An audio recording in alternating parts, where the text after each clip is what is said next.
Hi అండి. ఈరోజు మిషన్లోకి దారం అనేది ఎలా ఎక్కించాలో చూపిస్తాను. ఫస్ట్ అయితే ఇక్కడ దారం పెట్టుకోవాలి. ఇక్కడ దారం పెట్టుకున్నాక ఇక్కడ నుంచి దారం తీసుకుని ఇక్కడ చిన్నది ఉంది కదండి, చిన్న దాంట్లో ఒకసారి ఇలా పట్టుకుని ఇలా ఒక రౌండ్ అనేది వేయాలి. ఇలా వేసిన తర్వాత వచ్చేసి ఇక్కడ దీంట్లోకి లోపల వేసుకోవాలి. స్పేస్ ఉంది కదా, ఈ స్పేస్ లోకి ఇలా దారం వేసుకుని ఈ డౌన్ మార్క్ నుంచి పైకి రావాలన్నమాట. ఇలా పైకి వచ్చాక ఈ కరువులోకి దీని లోపలికి దారం అనేది ఎక్కించుకోవాలన్నమాట. ఇలా ఎక్కించుకొని కిందికి రావాలన్నమాట దారం అనేది. తర్వాత వచ్చేసి ఇక్కడ కింద ఇందులోకి వేసుకోవాలి దారం అనేది. ఇలా లోపలికి అనుకుంటే అది లోపలికి వెళ్ళిపోతుంది. ఇందులోకి వేసుకున్నాం కదా, ఇప్పుడు దారం అనేది చూడండి ఇలా అంటే లోపలికి వచ్చేస్తుంది. ఇలా లోపలికి వచ్చాక దారం అనేది కొంచెం కట్ చేసుకోవాలన్నమాట.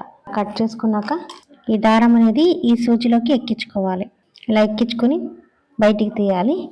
దీని తర్వాత కొత్తగా ఎవరైనా నా ఛానల్ చూస్తుంటే సబ్స్క్రైబ్ చేసుకుని ఫాలో అవ్వండి, అలాగే లైక్ కూడా ఇవ్వండి.